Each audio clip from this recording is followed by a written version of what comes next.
Hi, my name is Garrett Miller from Aurora-Oakwood Dairy in Auburn, New York. We're hosting a virtual farm tour. Hope you can join us. To register, click the link below.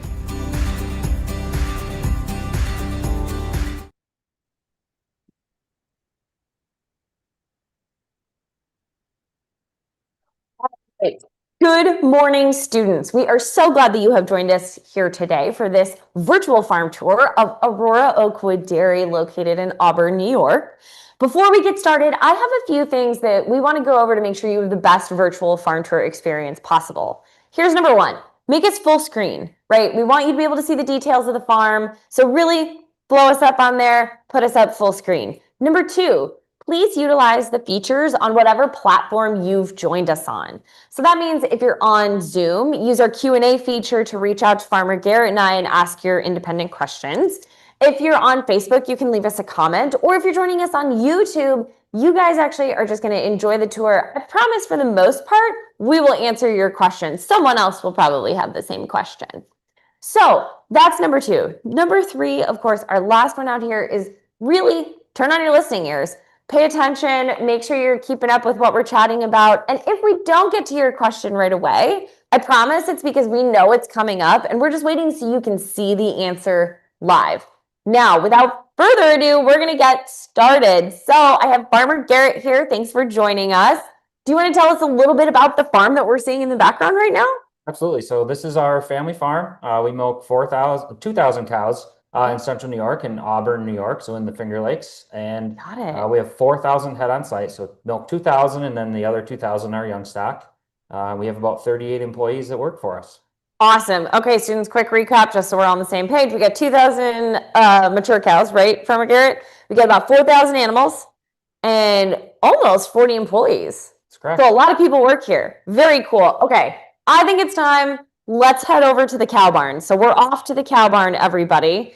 And Farmer Garrett, this is a really big area we're looking at. How many acres is just like this footprint that the students are seeing? So this footprint is about 64 acres that with our barns and our animals reside on. Okay, cool. So we're headed right into the cow barn. Now, I'm sure some of the students may ask right away, the cows are inside, they're not outside. Why is that? We can control their environment inside. So when it's 95 and sunny outside, we can have this barn at 80 degrees, 85 degrees. They have fans, they have soakers. So it's all like going to the park and going swimming or jumping in the swimming pool. So to keep them nice and cool in the summer. Got it. So we're definitely seeing some of those fans up on the screen now. Now, is this a specific design of barn? What is this kind of barn called? So this is called a freestall barn. Cows are able to get up, eat, drink, walk around, pick any stall they'd like, stand under any fan they'd like, socialize as they would like with anybody. So a lot of that freedom of being outside, but with the comforts of being inside? Absolutely. Okay, got it. So students, you think about it, if it's really hot outside or hot outside, you'd probably want to be in the air conditioning cooling off. Now, quick question for you, Farmer Garrett. Is a cow's temperature, are they like people, are they like me? Do they want 70, pretty mild, temperate? What temperature do they like? They like 45 to 50 degrees. That's their ideal thermal neutral zone. Brr. Okay, that's a little chilly. Now, Farmer Garrett, another question. We're seeing a bunch on screen of these pretty stylish earrings that these cows have. So what are these? What do we got going on? So we got that's the ear tags. That's how we identify them. Each cow has a number. Some of our favorite pets have names, but each cow has a number. It's all in our computer system. You can see this cow is wearing a collar.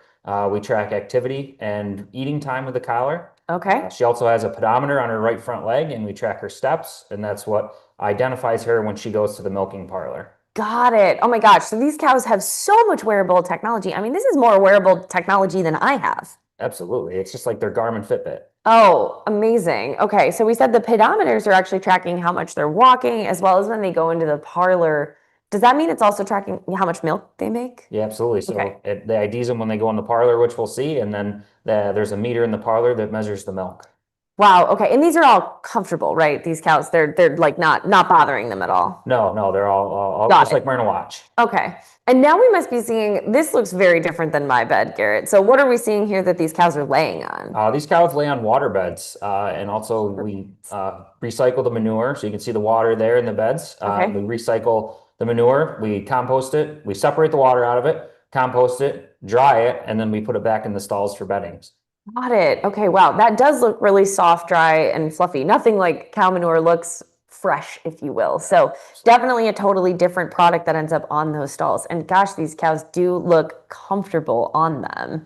Now, another question, Garrett, we're seeing these cows and a bunch of them look like they're chewing gum. What are they doing here? So they're ruminating. They're ruminants. They have four stomachs. The cow and the ruminants are designed to go eat a bunch of feed really fast and then go lay down and regurgitate it and chew it and digest it further. Got it. And very important, all of us, we know about staying hydrated. So these cows, they must have free choice to water all the time, right? Free choice water, 24/7. It's fresh, it's clean. Got it. All right. And what is this contraption that these cows are scratching on here? This is a cow scratcher. This is a cow brush. It's activated when they come up to it. There's a motion sensor on it, and there are always cows standing under the cow brush 24/7. Oh, awesome. And does that help keep them clean too? Helps keep clean in the summer, springtime. It'll get their winter coats off them and get all that hair off them. Got it. And now we're seeing probably one of the most important parts, right, for these dairy cows. Looks like this is their buffet. 100%. This is how we cater to them every single day. This is called the total mix ration. So all the feed ingredients, it's like making a batch of cookies or a loaf of bread or baking or even a specific recipe that you're cooking. It's all mixed in one. And we try to get every mouthful the same nutrients. Every mouthful is the same. That's the idea. Gotcha. Okay. So, but they don't need to eat like, us, we try and put different things on our plate, right? Some vegetables, maybe some protein, maybe a carbohydrate. For these cows, we mix it all together. Mix it all together. Okay. Got it. Now, why do we do that? Why can't we keep it separate? Cows like it consistent, and we also don't like sorting. So our goal as dairymen and as cows want us to keep everything consistent. Milking routine, stalls, their groups, their friends, their feed, everything consistent. Got it. Okay. So basically, we can't trust them to not sort their food. They would like pick out all the tasty parts. Yeah, they pick out all the tasty parts. Okay, got it. Got it. So this is like a healthy smoothie, right? To make sure, nope, you're getting everything all in one bite. Got it. Very cool. Now you mentioned too when they were chewing their cud and they were ruminating. What does ruminating actually mean for our students? Is that like digestion? So it's regurgitating the food that they ate, and they chew it again to break it into smaller particles, so it can be digested in the lower intestine and the lower gut. Yep. Okay, and I'm sure some of our students have heard too that cows have four stomachs. Is that true? That is true. Okay, so or is it that they have four chambers? Chambers. Okay, got it. Four chambers in the stomach. Now we're seeing some of the feed components. So we saw the feed, we saw the cows getting it delivered, their own personal chef, and of course, door-to-door service like DoorDash, Uber Eats, right to their door. What is this though? We're seeing the ingredients. Yep, so this is our feeding center. This is our mixing truck, and our mixing truck has scales on it. And all our recipes are formulated by a nutritionist that comes on the farm. You can see right here, he's dumping in hay. So it's hay we chop during the summertime, put it in these silos that you can see, pack it and preserve it, essentially pickle it. And this is how we can't grow plants in the winter, right? So this is how we are able to deliver them fresh feed throughout the winter. Got it. And then what are probably, let's say like the top 3 ingredients that go into a cow's diet? The top 3 ingredients would be hay, corn silage, and then also the grain concentrate. We just saw them dumping in the mixer, which comes from a local feed mill with all minerals and vitamins and extra protein energy that they need. Got it. Okay. So that kind of balances out the diet between those 3 components. And now we see up top, Garrett, how many pounds of feed are in this giant mixer? How much volume is it? So there's about 30,000 pounds of feed in this mixer. So we deliver 18 loads a day. And they're all about 25 to 30,000 pounds. Okay, so students, you can do the math, 30,000 pounds, 18, that is so many pounds of feed every day. And now we're seeing that feed be delivered to these cows, which is pretty cool. And a second ago on the screen, Garrett, it looked like we were adding some water, maybe? Was that liquid we were adding to that? That was, so that was molasses was the first, and the water-looking product was whey, which is a byproduct of yogurt. Oh, very interesting. So you were definitely doing a ton of recycling even within the cow barn. Absolutely. Really cool. Okay, Garrett, we've backed out a little bit. I think we're ready to go to the next section of the farm. But before we do, students, I think you should have a little pop quiz. So let's roll that quiz footage while we answer a couple more questions about our cows in the barn. Garrett, one of the questions the students actually had coming in hot here is how big are these animals? We're seeing them on the screen. They look really docile and calm, but how big are they? So our mature cow size here on this farm is about 1,600 pounds. 1,600 pounds. And then how tall is that? How tall is a cow? At the shoulder, about maybe. 60 inches. Okay, wow. So definitely a taller, big framed animal, which would make sense. Another question we had, we saw the ear tags, we saw the collars, we saw those wearables. When do they actually get that ear tag into their ear? So they get that ear tag at birth or within a day of birth. Got it. So that's almost like their document information from birth that carries everything about them, right? That number. That's like the social security number. Gotcha. So you're not naming every cow though, because 2,000 names to remember is kind of a lot. That's a lot of names. Yes. Okay. So some of them may have names, but maybe not all of them. That's correct. Yep. Okay. Got it. Another question the students were curious about as far as the cows are concerned is, do they ever go outside? Do they just mostly live inside, or are they inside all the time? They are inside all the time, as we can control their environment. Every once in a while, somebody opens a gate and they do get to run around outside, but they run right back in the barn and they don't go too far. So even if they do get to escape, they usually come right back. They come right back. Okay, That's okay. where the food is. Got it. That is where the food is. That would indeed make sense. And now some of our other students were asking, how old are these cows that we were seeing on screen? These cows are about 5 years old, what we were seeing on screen. Okay. And are most of the adult cows about that age? Yeah, between four. That was our older barn with our older cows, and it's a little bit bigger. But most of the other cows that we'll see are about 4 on down to birth. Got it. And then how long does a cow usually live? 5 to 8 years typically on this farm. Okay, cool. Well, let's say students are also asking, what was your oldest cow on the farm? Your wisest, if you will. We had one cow that lived to be 15, and she's my favorite. She was my favorite cow. Oh, got it. All right, students, I hope you got all of those quiz questions right while we were answering some more of your questions that are coming in here live from the chat.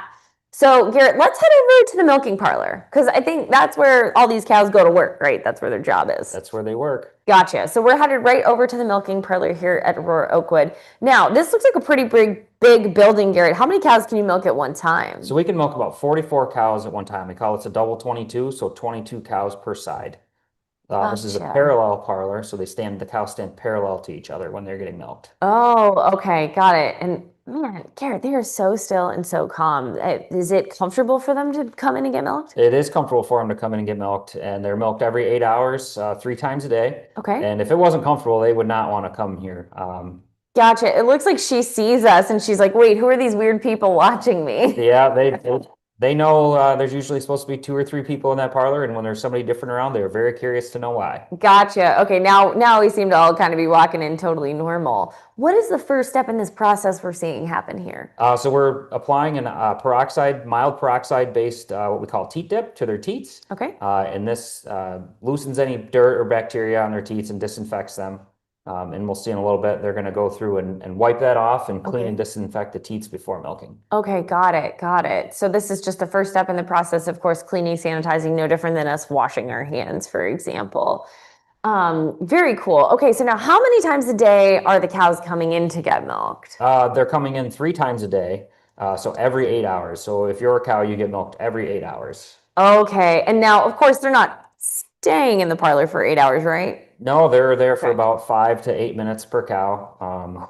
And so they work 5 to 8 minutes 3 times a day, and that's back to the group they go. Oh my gosh. All right. That is pretty awesome. I wish maybe we could have a 5 or 15-minute workday. That would be pretty cool sometimes. But it sounds like they really get a ton of free choice to spend their days however they want. They're very social and they like to spend their days with their friends, eating and drinking and laying down. Gotcha. Now we're seeing these machines attached. Now, of course, Garrett, we're not milking cows by hand anymore. These machines, tell the students a little bit about how they work. So these machines they have a vacuum to them, and they also have a pulsation, so almost like a soft squeeze and a release.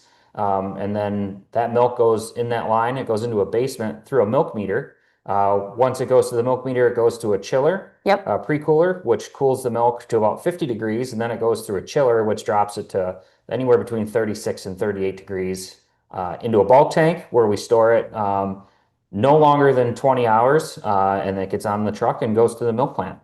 Wow, that is a very quick clean process. That's very cool.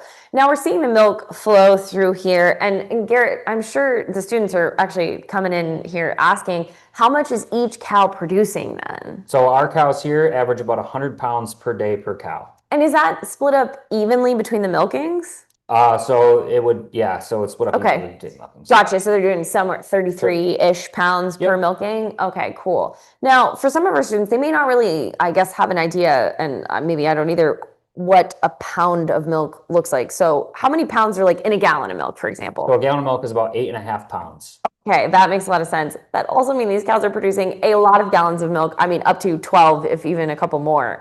So 12 gallons a day, students, around that ballpark of milk. And now we're seeing some of your technology pieces. We talked about this, right? That's read by the pedometers on the cows. Correct. So you can see the pedometer there on the bottom of your screen. Yep. It reads it up. It transfers her number to the screen, and there's a meter in the basement, measures her milk, and then it puts it in a computer database.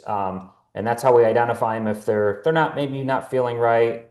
Okay. And that allows our team to go out and check these individual cows if they're not feeling right, or allows us to monitor it daily without actually having to look at every single cow every day. Okay, so you don't have to go maybe walk by or disrupt every cow every day, and that's a good thing. Correct. Okay. Yeah, cows like to be left alone. Gotcha. Got it. So, and as you said, stick to their routine. Now, we're seeing you wash up here. Are you washing up between every milking? Every milking 3 times a day. So we milk 3 times a day every 8 hours, and we clean and scrub the parlor every 8 hours when there's no cows in there. So we're shut down for about an hour, Okay. 3 hours a day. Yeah. Gotcha. So absolutely. And we can imagine, Gary, this, as you said, very quickly is going from the farm to our students' fridges or the grocery store. So I would imagine everything needs to stay super clean. Yeah, it's super clean. We're providing a food, Yeah. right? We're producing a food, and it needs to be clean and healthy. Sanitary. Awesome. Now that what we're seeing now, obviously they're prepping up these cows to come in again and or the next group of cows rather, maybe to come in again and get milked. Is this process comfortable? Is it ever painful for the cows? It is not painful. If Okay. it was painful, so you see them dancing, it just kind of tickles them a little bit. Gotcha. If it was painful, these cows wouldn't enter freely on their own. Very good point. Very good point, Garrett. That makes a lot of sense. Now, you must have a lot of laundry with all those towels. We have about 4,000 towels on the farm getting washed and dried and sanitized every single minute of the day. Wow, that's incredible. And now these milking machines, are they able to sense when the cow is done, or do you have to like tell the machine to stop? How does that work? So it's all based on the meter and how much milk is flowing through the meter. And when it gets below a certain flow rate, that automatically comes off so that we're not over milking cows, because that's when you could hurt cows if you were over milking them, right? Make them become sensitive in their teats. But Right. with us technology, we're able to pull that unit off as soon as she's done and keep her comfortable. Wow, that's really amazing. We're seeing it right now, students. Actually, that would be what Garrett said, the automatic takeoff. So as I understand it, Garrett, as soon as it senses she's not flowing, maybe there's not that much milk left, it'll automatically pop off. Correct. Wow, that is very, very cool technology being used here on the farm every day.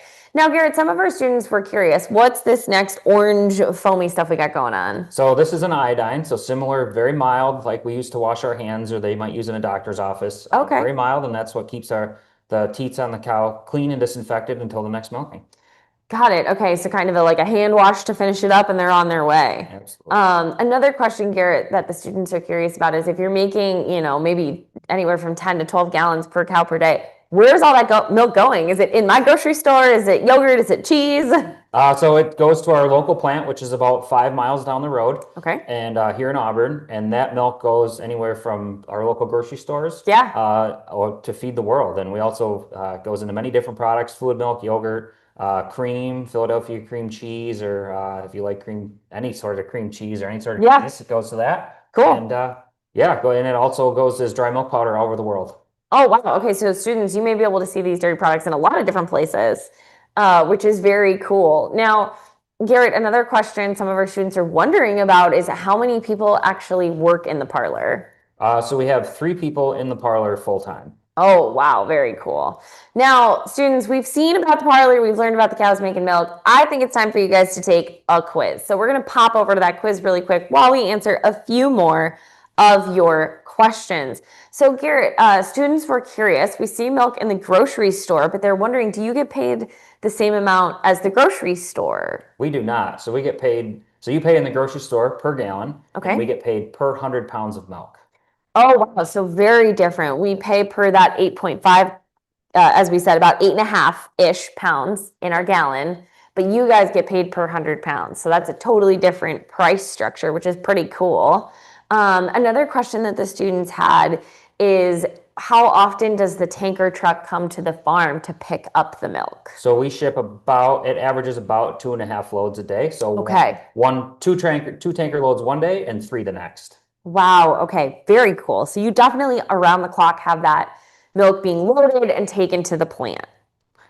Awesome. Awesome. And now, Garrett, you mentioned that it's a lot of times from the farm to the processor or to the processing plant where it gets bottled or processed into milk or cheese within how short of a time was it? Usually within 20 hours, but a lot of times it's within 8. Oh, wow. So most all dairy products, I would say, very fresh. Yes. Absolutely very fresh. Really cool. Another question that the students have is, how many years does a cow actually produce milk? Is it her whole life? Is it for a portion of her life? So she'll start producing milk when she has a calf. We Okay. try to aim for about 2 years old. Got it. For her to start producing milk, and she'll produce milk up until she can't produce. She doesn't produce anymore. So Got it. Okay. So is that usually like 4 years, maybe? usually 4 to 6 years. Yep. Okay. Very cool. And of course, another question the students had was, do you have any male cows on the farm? We do not. So we try to have all heifers born here. We raise our heifers or our girl calves and raise them as replacements. And then the boys go to another farm that we have contracted with and partnered with. Got it. Makes sense. So obviously you need to have girl cows to produce milk. So that's what you're having on here. And boy cows end up heading off to a career change, if you will. Correct. Okay. So students, I hope you got all of those questions correct on our quiz. And now we are off to the calf barn. So Garrett, let's head over to the calf barn to see what's going on there this morning. We're going to dive right in here. And of course, Garrett, some of the students were asking, how many calves do you have born on the farm every day? Every day, we average about 4 per day. 4 per day, guys. Now, do you have someone who's specifically just helping out with that or watching or waiting for calves? Absolutely. We have a full-time person walking our maternity pens to make sure that we're catching those animals that are starting to calve. And Okay.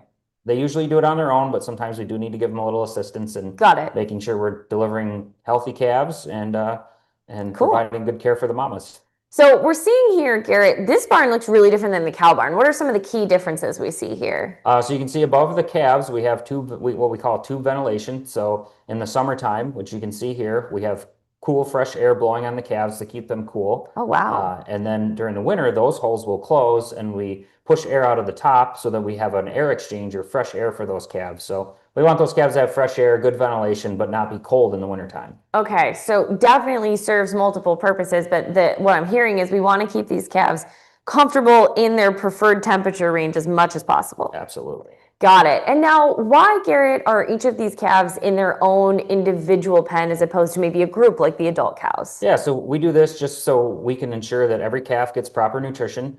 And also, so they're not making everybody else sick or any disease control. We're kind of controlling that environment for the first 8 weeks of life.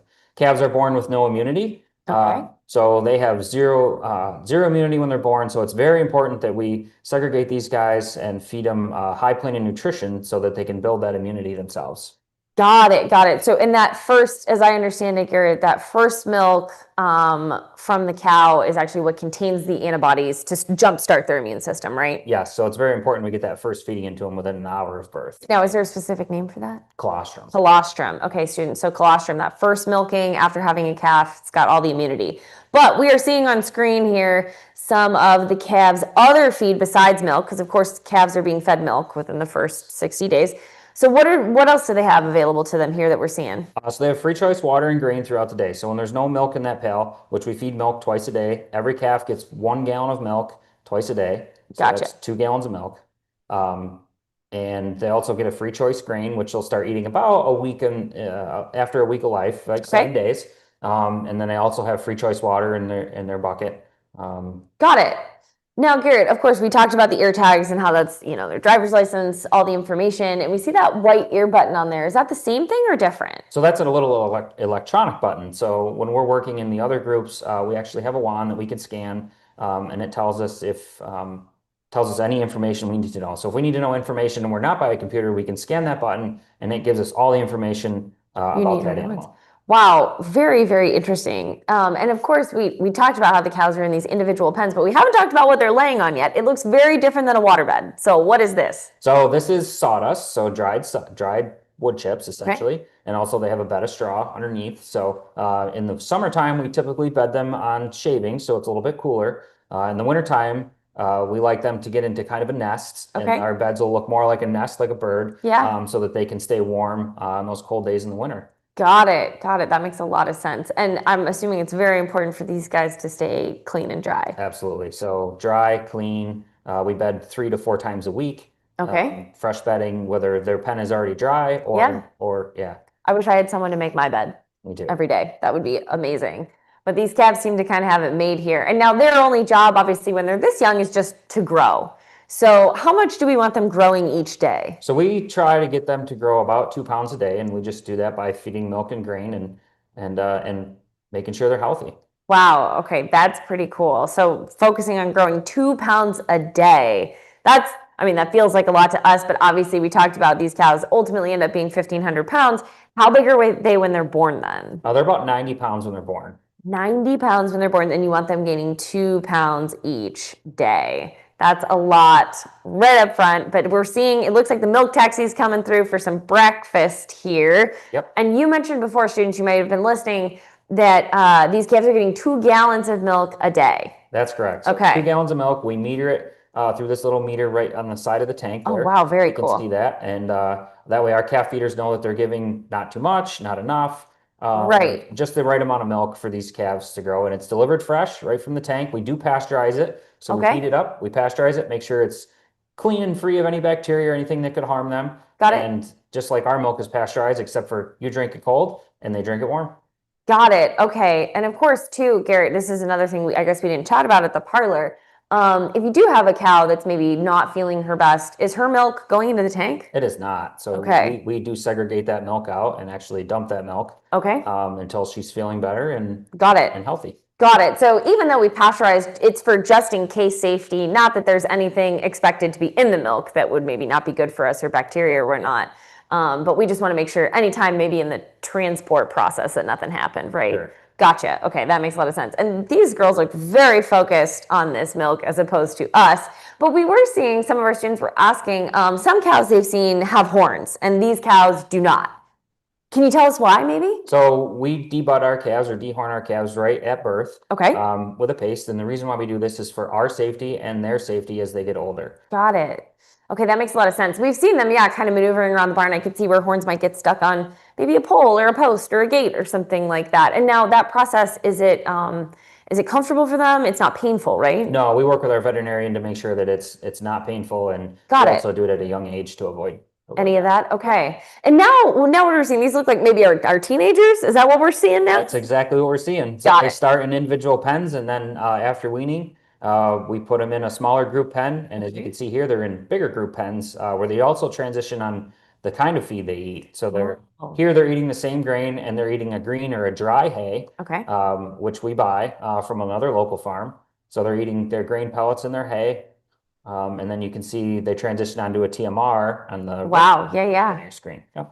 Okay, so basically they go from milk and grain to kind of a more grain and dry hay to ultimately to the TMR, the total mixed ration. Yes. Perfect.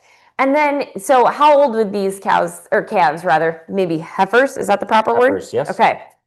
So how old would these heifers be that we're seeing? These heifers that we're seeing here are about 6 months old. 6 months old. And now they look like they're in a group now. How does that transition work from the single pen? Are they then with like a buddy and then maybe 5 or 10, or how does that work? Yep. So they go into a group of about 5 to 8 calves after they leaving their single pen. Okay. And they're with the calves they were right next to in that Right. single pen. So they form relationships and they do form a pecking order. And Okay. they are very social animals and they like to be in groups. So They do seem to be curious of us kind of hanging out in here watching them. They keep looking at us, wondering what we're doing, I think. So When you transition them to groups, do they then stay with that group forever? Do they get switched up every year? Like, our students switch up their classes or? So in the bigger groups, they will switch up a little bit. For the most part, they are right together through the first 2 years of life. Okay, wow. So whoever they kind of come into this world with or next to, those are their buds for the next little bit. Yep. All right, students, we've learned a lot about the calves. It's time for our last quiz of the day. So we're popping over to the calf quiz. And in the meantime, we're going to answer some more of your questions about calves and the farm. So one of the other questions we had about the calves from our students, this one's a really interesting one, Garrett. Are all of their spots different, or is there like a specific color pattern for our cows? How's that work? No, all the spots are different. There's no two cows that are alike. Wow, just like a fingerprint. Yep. Very cool. And now the students were also asking, do you have one breed of cow or multiple breeds of cow? Are there some that are better for milk than others? Here on this farm, we have two breeds of cows. We have Jerseys, which are smaller and brown. Okay. Their milk tends to be a little bit more rich in protein and butter fat. Okay. And we have the Holstein cows, which is the majority of the population here, and those are Right. the black and white ones. They're a little bit bigger, make more milk, more fluid, but their components are a little bit lower. The fat and protein content is a little bit lower. Okay, got it. So a little different. There's variations between the breeds then. Yeah. Really cool. But those black and white cows that we saw mostly today, those are Holsteins. Yes. Okay, cool. Got it. Another question that the students had specifically about the calves is, do you keep all of the ones that you raise? Do you only keep some of the ones that you raise? How does that work? Yep, we keep every single female. Every single one. Yep. Got it. Okay, very cool. Now, one of the other questions that the students had was, do you have an actual favorite cow? You mentioned a favorite cow. I do. I have Okay. a couple favorite cows, and my favorite cow of all time, her name was Grandma, and when I first came here, she was 7, and she was the 15-year-old cow, and she was my favorite. I still have her picture on my office wall. Nice, nice. And then another question that the students were curious about as far as some of the cows and the farm was basically asking, how do you get started with any of this? You know, how did you decide farming was something you wanted to do? Do you have to grow up on a farm? No, you don't have to grow up on a farm. I was fortunate enough that I did grow up on a farm. Okay. But I went to Cornell University for 4 years and got my education in dairy science and Got it. joined the team here. Got it. Okay, students, I hope you did absolutely fabulous on that quiz. We're going to roll actually to our last slide of the day. We're going to see a nice overview of the farm here. Garrett, we also do more tours than just yours. So let's check out actually a promo for our next tour. Hi everyone, my name is Emily Starseski. I'm here at Adirondack Farms in Plattsburgh, New York. We're holding a virtual farm tour October 30th. We hope to see you there. Please register at americandairy.com. Okay, so if our students really enjoyed today, Garrett, and they wanted to join another tour, is it going to look the same? It'll look completely different. Look completely different. So definitely reason to join another tour, right? Absolutely. Absolutely, to check out how farmers do things differently. But Garrett, would we say maybe across the board that some of the big themes would exist, right? Like cow care, Yes. caring about the land, some recycling, that sort of thing. That's going to be very consistent, right? Yeah, No matter where we go for farms. Okay, pretty cool, students. So we had a lot of great questions today. I appreciate you guys typing those into the chat. Farmer Garrett, we can't thank you enough for being here. We already asked you who your favorite cow was, but now we got to know. What is your favorite way to enjoy dairy? I like chocolate milk after a workout. Chocolate milk after a workout. So especially for our high school students joining, definitely hit the chocolate milk today after your workouts, whether that be after sports, after walking around to class all day, or maybe just a busy day at school. Definitely a great way to refuel. My personal favorite, of course, is cheese, but very fun to enjoy cheese on all sorts of different menus.